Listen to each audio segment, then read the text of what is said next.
جه هفتی اکتبر و حتی رجع افروکام تدانه زیادتری 106 جاران هزین امریکا لعراق و سوریا جالیا مقاومه اسلامی هاتنا آرمانج کرن. لهرشا دو شف یا لسر بنکه که هزین امریکا لأردن هاتیه کرن جهمو هرشین پیش خو جدا بو. جبرکو سه سربازین امریکی دوی هرشه دا جان خوش دست دانو قاسی 25 جندی بریندار بون. دو شف امریکا گلک تورا بو. دمل دست سیناتوران دا خارج اداره جو بایدن کرد او قاس لوازو بهس نبیتنو دمل دست راستاو خو هرشی ایرانی بکتن. لی اف هرشین یک لدویه که لسر هزین هف پیمانان و امریکا لعراق و سوریه ممکنه هرشه که راستاو خویا امریکا بو سر ایرانی لپی بیتن. جهجای عمر ابو لیلا رو بری جیب جکار تورا درازور 24 جه باجار بونه آلمانیا دپرسم. هجای عمر گلک خیراتی سرچاوا. نه گرنگ موشک ج عراق یا ج سوریا هاتبی یا گرنگ مقاومه اسلامی هرشی سر بنکن امریکا که هم لعراق هم لسوریه و ویا داویجی لأردن برای هوا دبر سواوی چه بیت؟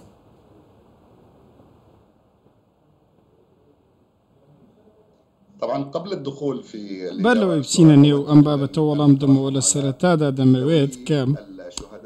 برسو سر خوشی خومن لو چوار کرد بکن که رژیمی خامنه‌ای لسیداری داون ام بیانیه زو امانت سال کوانی سیاسی کرد بون. باشه که عمر دما کتاوینه هر چهار گنجن کرد راکر اجیو که کردک درفتی بده از شروع که بدم جکرم آخو افوینه تراکری جکرم آخو ببینم دیسا.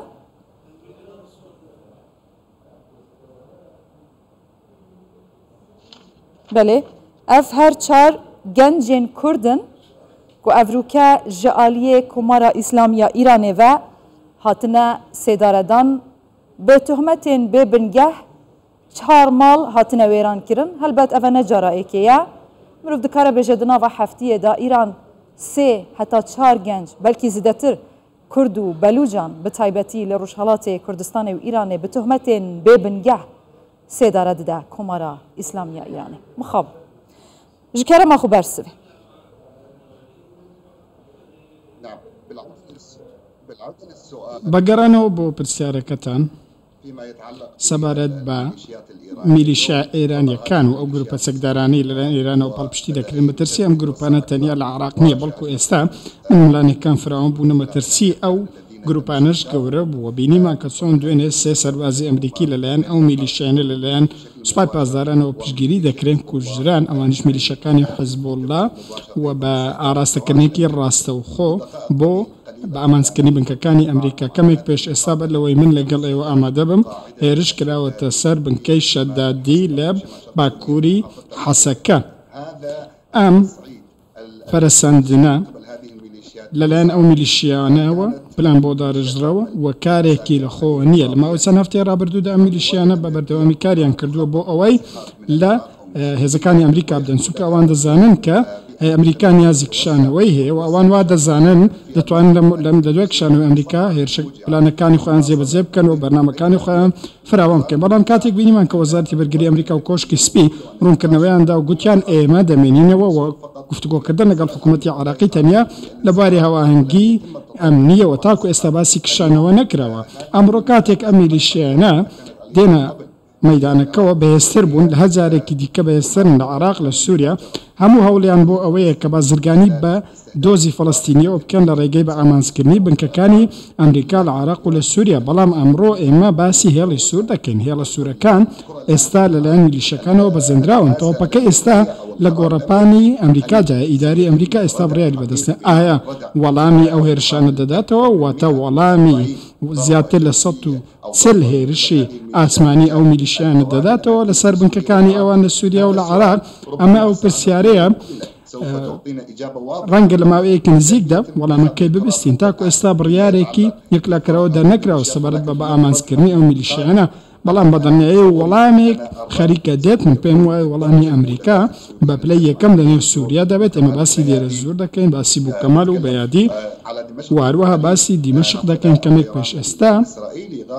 فڕۆکەکانی ئیسرائیل هێرشێکیان کردوتە سەر دەوروبەری ناوچەی سەیدە زەینەب کە لەوێ ژمارەیەک لە سەرکردە و پاسدارانی لیە و لەوێ نیشتەجێ بوون و ئیسرائیل هێرشی کردوونەتە سەر جوگرافیای ناوچەکە بە دیمەشقیشەوە کە کۆنترین پایتەختی جیهانە لە مێژوودا ئەمڕۆ بۆتە پایتەختێک بۆ میلیشیاکانی سەربەسپا پاسداران. هێژە عومەر ئیران دەبێژیتن چ عیلاقامە بەوێ هێرشێڤە نینەیە و لەسەر هێزن ئەمریکا لە ئوردن هاتیەکردن میلیشên مقاومەya ئیسلامی ئەف چێکدارên هەنێ کینە و سەر بکێڤەنە حتا ku îran xwe ji wan bêberî dike dema hêriş hatken lê gava ku wan bixwazît pişta xwe bi wan germ diket ev e kîne ئەمە قسەیەکی ڕاست نییە پرسیارێکی زۆر باشە ئەمە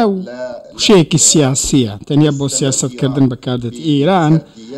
بەردەوام دەبێت لەم گێڕانەوە بێبنەمەی لە 7 ئۆکتۆبرەوە تاکو ئێستا شتێکی نوێ نییە بۆ کۆمەلگەی نێودەوڵەتی بۆ ئێمە شۆک و خەڵکی سووریا ئێمە زۆر چاک دەزانین کە هەر هێرشێک دەکرێت لە دژی بنکەکانی ئەمریکا لە ناوچەکەدا تەنانەت لەو بنکانی کە بنکەی ئەمریکاش نین دەستێکی ئیرانێنی لە پشتە ئەمە شتێکی یەکلابووەیە ئەوەی کە ڕەتکردنەوەش لان ئێرانەوە ئەنجام دەدرێت پرۆپاگەندەیەکی سیاسیە ئێمە هەمومان دەزانین میلیشیاکانی سەر بە ئێران چی دەکەن و مەحاڵە ئەو میلیشیانە بە بێ فەرمانی سەرکردەکانی ئێران و سوپای پاسداران بزوڵێنەوە سەبارەت بەو چەکەش کە لە دەست ئەو میلیشیانەدایە ئەمە چەکی سوپای سووریا بەشار ئەسەد هەستاوە بە فرۆشتنی وڵاتەکەی خۆی وڵاتی بۆ میلیشیانە فرۆشتووە لە ساڵی 2013 تاکو ئێستا کۆگەکانی چەکی بۆ حزبوڵڵا و میلیشیا ئێرانیەکان کردوێتەوە بۆ میلیشیا بیانیەکان ئەوانە هەموو خەڵکی سووریا بە هەموو پێکاتەکانیەوە دەکوژن و دوژمنکاریان هیچ سنوورێکی نییە بۆ سەر سووریەوە هەموو پرۆپاگەندەیەکیش لە دژی ئیسرائیل بەکاردێن ڕێک بە پێچەوانەوە من کەمێک پێشێسابینیم ئەم میلیشیان تەنانەت لە نێو ئێرانیشدا خەڵکی چالەکوانی کوردیان گرتووە کە دژی ئەو ڕژێمە بوون تا ئێستاش باوەڕی بەوە نییە کە ئەوەی دەیکەن تاوانکاریە تەنانەت وڵاتانی ڕۆژهەڵاتی ناوەڕاستیش بینیمان کە چۆن شەید پێشڕە و دزایی شەید کرا لە ماڵی خۆی کەسێکی سەلامەت بەخۆی و بە کچە 11 مانگانەکەی خانووەکەی تەختی زەوی کراوە لە کاتێکدا ئەو تۆمەتەی داوێتە نەپاڵ ئەو بێ بنەمایە و هیچ بنەمایەکی نییە تەنانەت کوردەکانیش لە نێو کوردستان لە نێو عێراق هەمویان چاک دەزانن کە ئەو میلیشیانە هیچ پەیوەندیەکە سەر بە ئێران و ئەوەی کە دەگوترێ ئەوان سەر بە ئیسرائیلن ئەو هێرشانە بەهۆی ئیسرائیلەوە بۆ هیچ بنەمایەکی نییە بۆیە سووریا وەکو سووریا تەسلیمی میلیشیاکان کراوە لەلایەن سەرۆکی سووریاوە ئەمانش ئامانجەکانی خۆیان بە ئارەزوی خۆیان هەڵدەبژێرن و هەر کاتێک بیانەوێت کاری خۆیان دەکەن لە هەر شوێنێکدا بێت ئەوەش بوو کە دوێنێ کردیان هێزەکانی ئەمریکان بە ئامانج کرد بۆ هۆکاری کوشتنی 3 سەربازی ئەمریکی و زیاتر لە 30 کەسیش بریندار بوون هەندێکیان برینیان زۆر سەختە ئەو چەکەی کە لە دەست ئەواندایە لە ڕێگەی چێوە دەیهێنن لە عێراقەوە دەیهێنن نێو سووریا مەزگەلەوەی هەندێک چەکیشان لە ڕژێمی سووریەوە پێدەدرێت و دەیدەنە دەستی باشە هێژایە عومەر ئەف میلیشەتکەن ئەف چەکدارên مقاومێتکەن ji bêhêziya wan e yan jî bêhêziya Amerîkayê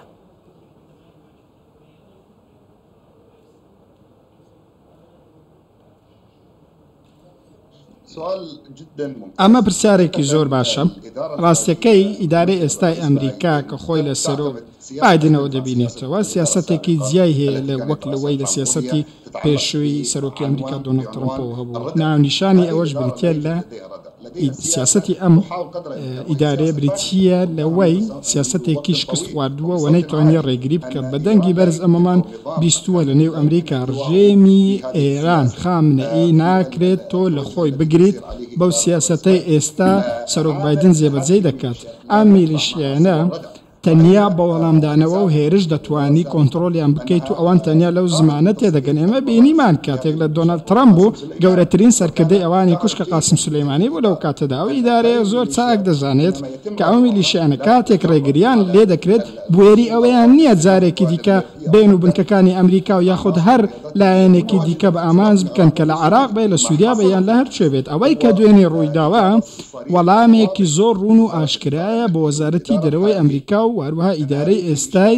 بایدن ئەو میلیشیانە تەنیا بە ڕێگری و بە وەڵامدانەوە تێدەگەن بۆ ئەوەی سنوورە سوورەکان نەبەزێن لە نێو عێراق و لە دەرەوەی عێراق لە سووریاش تەنانەت ئێمە باسی